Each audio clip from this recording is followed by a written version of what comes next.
বাসর রাতে জামাই তার বউকে বলল, তুমি কি বিয়ের আগে কোনো প্রেম করেছিলা? এটা তো কমন বিষয়, সমস্যা নাই, আমাকে বলতে পারো, বিয়ের আগে তো সবাই প্রেম করে।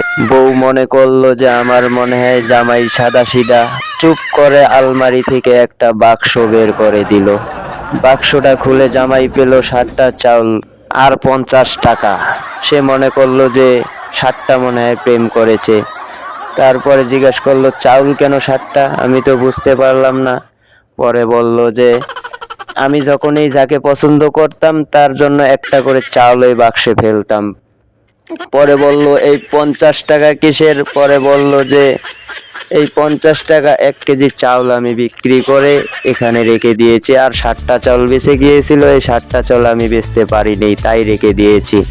এ কথা শুনে জামাই অজ্ঞান হয়ে গিয়েছিল। পরে মেডিকেলে নিয়ে নার্সকে জিজ্ঞাসা করে, নার্স 1 কেজি চাউলের ভিতরে কয়টা চাউল হতে পারে? নার্স তার উত্তর দিতে পারে নাই। এখন বুদ্ধিমান যারা তারাই এর উত্তরটা বুঝতে পারবে। বন্ধুরা, এর উত্তর খুঁজে পেলে আমার কমেন্টে বলবেন।